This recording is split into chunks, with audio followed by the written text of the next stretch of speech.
కథా శీర్షికలోకి స్వాగతం. ఈ కథ పేరు చేదు విషం జీవ ఫలం. ఈ కథని రాసిన వారు శ్రీమతి డి కామేశ్వరి గారు. చదువుతున్నది దేవి. చూడగానే తప్పకుండా లైక్ చేయండి. ఆంధ్ర సచిత్ర వారపత్రిక నుంచి ఈ కథ గ్రహించబడింది. ఇంకా కథలోకి వెళ్దామా? హలో ప్రసాద్. బన్వర్లాల్ బట్టల దుకాణం ముందు కారాపి లోపలికి వెళ్ళబోతున్న ప్రసాద్ వెనుదిరిగి చూశాడు. మూర్తిని చూస్తున్న ప్రసాద్ ముఖం విప్పారింది. సంతోషంగా చేయి చాచాడు. మూర్తి, నువ్వేనా? What a pleasant surprise.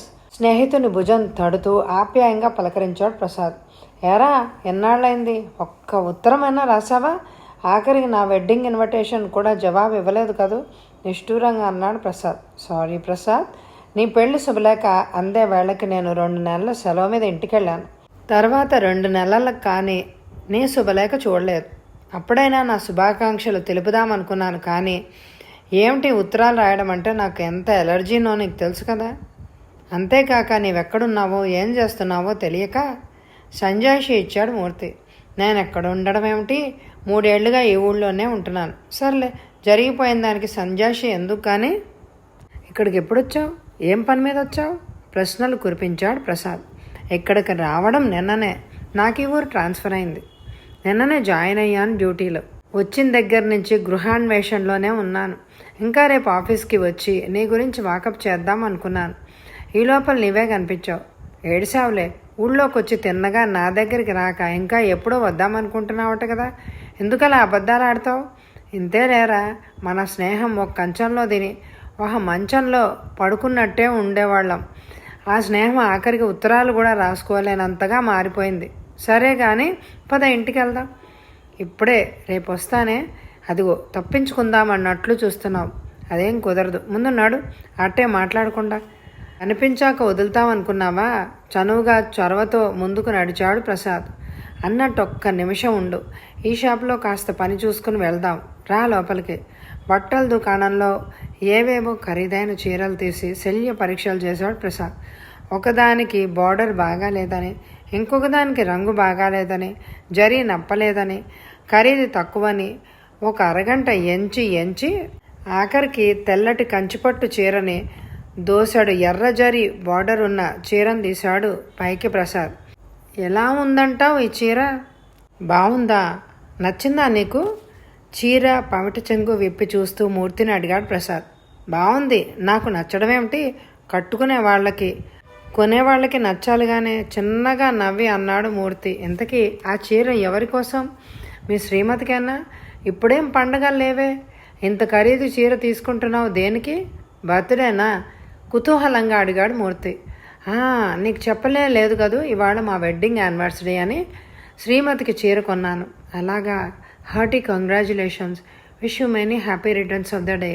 స్నేహితుడిని మనసారా అభినందించాడు మూర్తి. థ్యాంక్స్. ఇంతకీ చీర సంగతి చెప్పావు కాదు, బాగుందంటావా? నన్ను అడిగితే నేనేం చెప్తాను? మీ శ్రీమతి రంగు అది చూసి నప్పేది తీసుకో. అఫ్కోర్స్ తెల్ల చీర ఎలాంటి వారికైనా సరిపోతుంది అనుకో. చంపావు. మా శ్రీమతి రంగు నలుపా తెలుపా అనే సందేహం వచ్చిందా? తెలుపు, తెల్లటి తెలుపు. తెలుపు కూడా కాదు, గులాబీ రంగు, లైట్ గులాబీ కలర్. ప్రసాద్ కళ్ళలో గర్వం తొణిగిసలాడింది. మూర్తి చిరునవ్వు నవ్వి ఊరుకున్నాడు. ప్రసాద్ 150 రూపాయలు బిల్లు చెల్లించి చీర ప్యాక్ చేయించాడు. పదరా, త్రోవలో కొన్ని పనులున్నాయి, చూసుకుని ఇంటికి వెళ్దాం. కారు తిన్నగా ఒక పూల దుకాణం ముందు ఆపి పొడుగ్గా కట్టిన మాలలు కొని ఒక బుట్టెడు విడి మల్లెలు కొంటున్న ప్రసాద్ని ఆశ్చర్యంగా చూశాడు మూర్తి. మతిగాని పోయిందేమిటి? ఎన్ని పూలేం చేస్తావు? కావాలిలే, నీకు తెలియదు. ముసిముసి నవ్వులతో జవాబిచ్చాడు ప్రసాద్. అక్కడి నుంచి ఒక స్వీట్ షాప్ ముందు కారాపి 2-3 రకాల స్వీట్లు ప్యాక్ చేయించాడు. పక్కనే ఉన్న ఫ్యాన్సీ షాప్ నుంచి మంచి ఒక ఫారెన్ సెంటు సీసా, చందనం, అగరొత్తుల ప్యాకెట్టు తీసుకున్నాడు. ఏమిట్రో ఇదంతా? వెడ్డింగ్ యానివర్సరీ అంటే సాక్షాత్తు పెళ్లి రోజులాగా మొదటి రోజు గుర్తొచ్చేటట్టు యథాప్రకారం అన్నీ జరిపిస్తావా ఏంటి? ఈ పూలు, మిఠాయిలు, సెంట్లు ఏమిటి ఇవన్నీ? కొంటెగా అడిగాడు మూర్తి. కొద్దిగా సిగ్గుపడి తల తిప్పుకున్నాడు ప్రసాద్. అది సరే కానీ కాలేజీ నాటి నీ గొప్ప కబుర్లు అన్నీ ఏమైపోయాయి? పెళ్లి పేరు ఎత్తితే మొహం తిప్పుకునేవాడివి. ఆడపిల్ల కనపడగానే ఆమడ దూరం పారిపోయేవాడివి. ఆడజాతిని నమ్మరాదని ఆజన్మ బ్రహ్మచారిగా ఉంటానన్న నీ ప్రతిజ్ఞలన్నీ నీ శ్రీమతిని చూడగానే ఎగిరి చక్కా పోయాయా? నిజంగా నీ పెళ్లి శుభలేఖ చూసి ఎంత ఆశ్చర్యపోయానో తెలుసా? నీవంత సులువుగా అంత త్వరలో పెళ్లి చేసుకుంటావని ఎప్పుడూ అనుకోలేదురా. నిజమేరా, మొదట్లో ఆడవాళ్ళంటేనే ఏదో బెరుగ్గా సిగ్గుగా ఉండేది. పెళ్ళి సంసారం జంజాటం అంటేనే యావగింపు భయంగా ఉండేది. ఎన్నిసార్లు ఇంట్లో వాళ్ళు ఎంత రభస చేసినా పెళ్లి చేసుకోవడానికే ఇష్టపడలేదు. ఒకసారి అమ్మ ఒక సంబంధం చెప్పి నేను చూడ్డానికి కూడా ఇష్టపడకపోతే ఉపవాసాలు, నిరసన వ్రతాలు, నిరాహార దీక్షలు పూనడంతో ఏదో లాంఛనంగా ఒకసారి చూసి నచ్చలేదని చెప్పేద్దామని వెళ్ళాను. కానీ అక్కడికి వెళ్ళాక చూడకూడదు అనుకుంటూనే యథాలాపంగా కళ్ళెత్తి చూసిన నేను మరింక దించలేకపోయాను. ఆ కళ్ళలోని ఆకర్షణకి కట్టుబడిపోయాను. ఏ ముహూర్తాన ఆమెను చూశానో వనిత లేని జీవితమే జీవితం అన్నంతగా ఒక్క క్షణంలో మారిపోయాను. వనిత పేరా లేక? పేరే, మా శ్రీమతి పేర్లే. ఏం ఆశ్చర్యంగా ఉందా? మన తెలుగు పేర్లా లేదు కదూ. వాళ్ళ నాన్న కలకత్తాలో పనిచేస్తుండగా వనిత పుట్టిందట. బెంగాలీ పేరు పెట్టారు. ఏం చెప్తున్నాను? అంతే. ఆమెను చూసిన క్షణం ఆమె అందానికి కట్టుబడిపోయానేమో. అంత అందగత్తే ఆమె శ్రీమతి? కాస్త ఈర్ష్యగా అడిగాడు మూర్తి. అందానికి నిర్వచనమే వనిత అనుకో. గులాబీ రంగు, కవులు వర్ణించే కళ్ళు, ముక్కు, నల్లటి బారుడు జడ. పెళ్ళాన్ని పొగుడుతున్నానని నువ్వు నవ్వుతున్నావు కదూ. అబ్బే అది కాదు. తా వలచింది రంభ సామెత నిజంగానా అని సందేహం వచ్చింది. చూస్తావు కదా అప్పుడే నమ్ముదుగాని నా మాట. వనితని పెళ్లాడిన దగ్గర నుంచి నా జీవితం మధురిమతో నిండిపోయింది. ఇదివరకటి జీవితం ఎంత నిస్సారమైందో వనితని పెళ్లాడాక తెలిసింది. నిజంగా స్త్రీ లేని పురుషుడి జీవితానికి పరిపూర్ణత ఏది? చాలే కవిత్వం. పెళ్ళే వద్దనే నీవు ఇంతలా మారిపోయావంటే నిజంగా ఆమె చాలా అందగత్తే అయి ఉండాలి. ఉత్త అందం మాత్రమే కాదు, నేనంటే ప్రాణం. పెళ్ళైన మొదటి రోజున ఇద్దరం ఎలా ఉన్నామో ఈ 3 సంవత్సరాలు కూడా అదేలాగా అంత అన్యోన్యంగా గడుపుతున్నాం. మా దాంపత్యం నిత్య నూతనంగానే ఉంది ఇప్పటికీ. అదృష్టవంతుడివి ప్రసాద్. అన్యోన్య దాంపత్యం కంటే వైవాహిక జీవితంలో కావాల్సిందేముంది? అయితే నీకేమిటి, ఇంకా బ్రహ్మచారి వ్రతమే సాగిస్తున్నావా? పెళ్లి చేసుకోవా ఏంటి ఇప్పటి నుంచి? నీలా నాకే వనితలు ఇంకా తటస్థపడలేదు. వెంటనే అభిప్రాయాలు మార్చేసుకొని పెళ్లాడడానికి. పైకి నవ్వుతూ అన్న మూర్తికి స్నేహితుడి అదృష్టానికి లోపల కాస్త ఈర్ష్యే కలిగింది. ఓ అదెంతసేపు? మా వనితకి చెప్తే ఆవిడ మిత్రకోటిలో ఎవరినో వెతికి పట్టుకునేది రేపు ఈ పాటికి. కారు రోడ్లన్నీ చీల్చుకుంటూ ప్రసాద్ చేతిలో మెలికి తిరుగుతూ పాములా తిరిగిపోతోంది. హఠాత్తుగా డ్రైవ్ చేస్తున్న ప్రసాద్ చేతుల మీద దృష్టి పడిన మూర్తి కాస్త కలవరపడ్డాడు. పచ్చగా ఉండే ప్రసాద్ రంగేమిటి ఇంత నల్లగా మారిపోయింది? ఎంతసేపు తను గమనించనే లేదు. ప్రసాద్ ముఖంలోకి చూసిన మూర్తి ఆశ్చర్యపోయాడు. ఆ రంగు ఏమైంది? కళ్ళ కింద నల్ల మచ్చలు ఏర్పడ్డాయి. మనిషి కూడా చాలా తగ్గిపోయాడు. మొహంలో వెలిగే పోయింది. నవ్వుతూ మాట్లాడుతున్న ఆ మొహంలో కళలేదు. ఇదివరకులాగా చాలా మార్పు వచ్చింది ప్రసాద్లో అనుకున్నాడు మూర్తి. ఆ మాట అడగకుండా ఉండలేకపోయాడు మూర్తి. బాగుందిరా, ఎప్పుడో చీకు చింత లేని రోజుల్లో లాగా బాధ్యతలు బరువులు నెత్తిన పడ్డాక కూడా ఎలా ఉంటాం తేలిగ్గా అన్నాడు ప్రసాద్. కారు మలుపు తిరిగి ఇల్లు సమీపిస్తూ ఉండగా మూర్తి కాస్త బిడియంగా అన్నాడు. ఒరేయ్, నేను రేపు వస్తాలేరా, ఇవాళ మీ ఆనందానికి అడ్డు. నేనెందుకు, ఇంకో రోజు వస్తాలే. అదేం కుదరదు. నా దగ్గర నీకు మొహమాటం ఏంటి? నీకు వనితని పరిచయం చేస్తాను. ఇవాళ నా పెళ్లి విందు భోజనం తినిపించి గాని వదులుతానా? కారు ఒక గేట్లోంచి దూసుకొని పోర్టుకోల్లో ఆగింది. కారు హారన్ విని వనిత లోపల నుంచి వస్తుందేమోనన్న ఉత్సుకతతో కారులోంచే వంగి చూశాడు మూర్తి. వనిత రాలేదు, కానీ ఒక నౌకరు మాత్రం పరిగెత్తుకు వచ్చాడు హారన్ విని. ఈ సామాన్లన్నీ తీసుకుని వెళ్ళి బెడ్రూమ్లో పెట్టు. రా దగ్గర ఏంటి చూస్తున్నావు?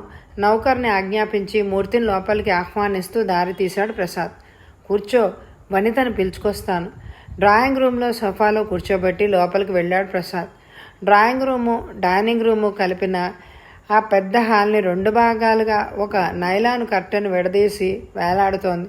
డ్రాయింగ్ రూమ్లో సోఫాలు, పొందికగా అమర్చబడిన పుస్తకాల షెల్ఫు, దాని మీద డెకరేషన్ పీసెస్, గుమ్మాలకి కిటికీలకి అందమైన తెరలు, వాజుల్లో అమర్చబడిన పూలు, గోడలకి ముచ్చటగా ఉన్న 2 పెయింటింగ్లు, ఎగిరే పక్షులు, డైనింగ్ రూమ్లో నిగనిగలాడే డైనింగ్ సెట్, ఒక మూల ఫ్రిడ్జ్, నీట్గా అమర్చబడిన క్రోకరీ అంతా చూస్తూ ఇంటిని పొందికని ఇంటి ఇల్లాలి టేస్ట్ని మెచ్చుకున్నాడు మూర్తి. ఉండరా, వనిత స్నానం చేస్తోంది, కూర్చో, వస్తుంది. ఇంట్లోంచి తెల్ల పైజమా లాల్చీతో వచ్చి అన్నాడు ప్రసాద్. అప్పుడే డిన్నర్ కూడా చేసేసింది. డైనింగ్ టేబుల్ మీద అమర్చిన గిన్నెలు మూతలు తీసి చూస్తూ, ఓ ఇవాళ అన్నీ నాకు ఇష్టమైనవే చేస్తుంది. సాంబార్, కొబ్బరి పచ్చడి, బంగాళదుంప వేపుడు, సేమియా పాయసం, ఆవడలు. ఒరేయ్ అద్భుతం, నీవు వనిత వంట రుచి చూస్తే మరి వదలవు. అన్నట్టు కాస్త కాఫీ తీసుకుంటావా? ఏకంగా భోజనం చేసేద్దామా? వద్దు కాఫీ, ఇప్పుడేం కాఫీ, 7 గంటలు అవుతోంది. మూర్తి వాచి చూసుకుంటూ అన్నాడు. అయితే కాసేపు కూర్చోరా, వస్తాను, కాస్త పనుంది. ఆ రోజు పేపర్ అందించి లోపలికి వెళ్ళాడు ప్రసాద్.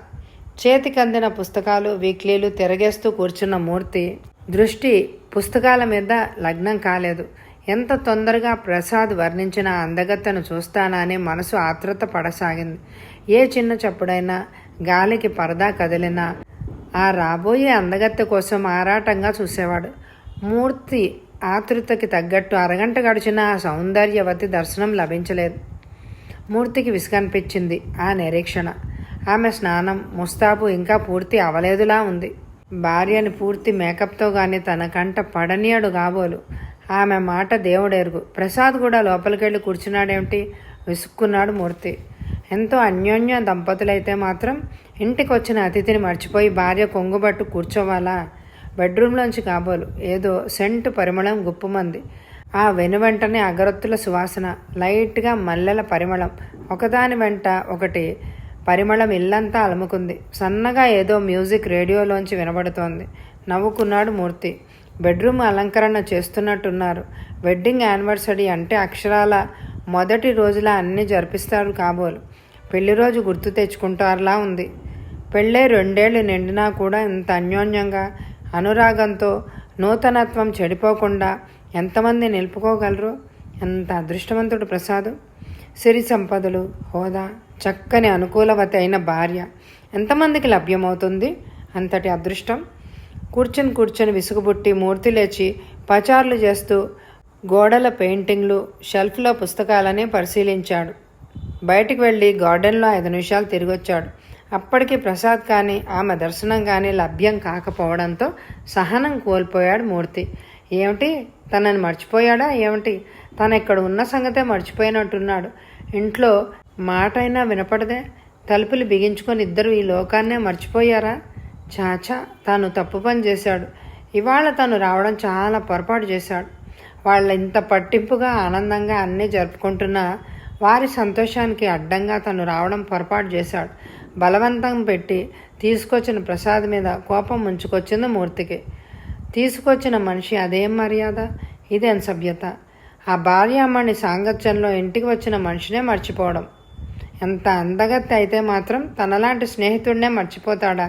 రాని గట్టిగా చివాట్లు పెట్టాలి. Mannerless brute. గదిలో కాలు గాలిన పిల్లలా తిరుగుతూ కనిపించని ప్రసాద్ మీద కారాలు మిరియాలు నూరాడు మూర్తి.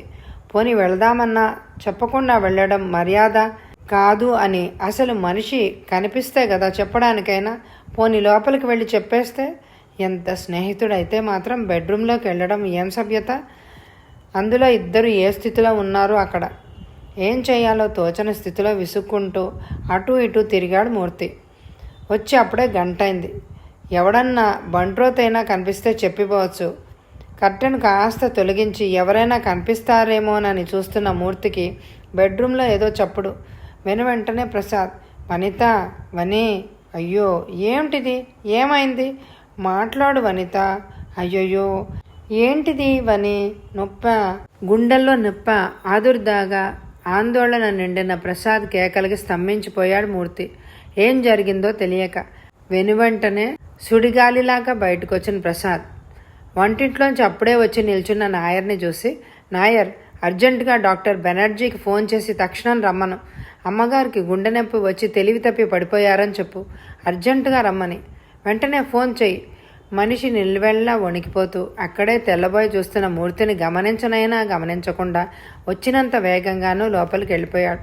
ప్రసాద్, ప్రసాద్, ఏమైంది, ఏమైంది ఆతుర్దాగా అడుగుతూ వెంట వెళ్ళి గది గుమ్మంలో నిలబడి చుట్టూ చూసిన మూర్తి చకితుడైపోయాడు.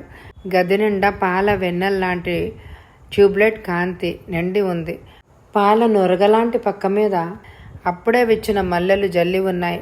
మంచం నిండా మల్లెల దండలు వేలాడుతున్నాయి. గది నిండా అగరొత్తుల ధూపం పల్చగా పరుచుకునుంది. ఒక టేబుల్ మీద ప్లేట్లో సాయంత్రం బజార్ నుంచి తెచ్చిన స్వీట్లు అమర్చబడి ఉన్నాయి. గదంతా సెంటు, మల్లెలు, అగరొత్తుల సువాసనలు కలిసి అదో రకం సువాసనతో నిండి ఉంది. డ్రెస్సింగ్ టేబుల్ స్టూల్ మీద సాయంత్రం ప్రసాద్ కొన్న పట్టుచీర కుప్పలా పడి ఉంది. కింద కూర్చొని చీరలో మొహం దాచుకుని నిశ్శబ్దంగా రోధిస్తున్నాడు ప్రసాద్. ఆదుర్దాగా గది అంతా కలయజూశాడు మూర్తి. ఏది ఆమె, ఎక్కడుంది, ఏమిటైంది? అయోమయంగా గుమ్మం అవతల నిల్చున్న నాయర్ వంక చూశాడు. ఏ గాబరా లేకుండా నిల్చుని చూస్తున్న నాయర్ని చూసి ఆశ్చర్యపోయాడు మూర్తి. అదేంటి అలా చూస్తున్నావు, ఇంకో డాక్టర్కి ఫోన్ చేయలేదు? ఆదుర్దాగా అడిగాడు అవతలకి వెళ్ళి. డాక్టర్ ఎందుకండి, డాక్టర్ వచ్చి ఏం చేస్తాడు? తెల్లబోయి చూశాడు మూర్తి. డాక్టర్ వచ్చి ఏం చేస్తాడేంటి, నీవేవో డాక్టర్లా మాట్లాడుతున్నావేంటి? వెళ్ళు, వెంటనే ఫోన్ చేయి. నాయర్ ధీమాకి పట్టరాని కోపం వచ్చి ఆజ్ఞాపిస్తున్నట్టు అన్నాడు మూర్తి. మీకు తెలియదు బాబు అయ్యగారి సంగతి. ఆయనకి ఇవాళ మతుండదు. ఆయన ఇవాళ ఏం చేస్తారో ఆయనకే తెలియదు. అదో రకంగా అన్నాడు నాయర్. ఆ మాటలన్నీ మనం పట్టించుకుంటే ఎలా? ఏంటి? అవును సార్, అమ్మాయి గారు పోయి అప్పుడే సరిగ్గా ఇవాళకి 2 ఏళ్ళైంది. ఈరోజు సరిగ్గా ఇదే వేళకు పోయారు అమ్మగారు. గుండె నొప్పొచ్చి. బాబుగారికి ఇదో పిచ్చి. సరిగ్గా ఆ రోజు అంతా తూచా తప్పకుండా చేస్తారు విషాదంగా అన్నాడు నాయర్. నిజమా? నిజంగా ఆమె చనిపోయిందా? వెర్రి వాడిలాగా చూస్తూ అడిగాడు మూర్తి. మౌనంగా తలూపాడు నాయర్. స్థాణువై నిలబడిపోయాడు మూర్తి. గదిలోంచి హృదయ విదారకంగా ప్రసాద్ ఏడుపు వినిపిస్తోంది. మూర్తి గుండెలు బరువెక్కాయి. కథ సమాప్తం. ఈ కథ మీ అందరికీ నచ్చినట్టయితే తప్పకుండా లైక్ చేయండి, సబ్స్క్రైబ్ చేసుకోండి, అందరికీ షేర్ చేయండి. Thank you very much my dear friends.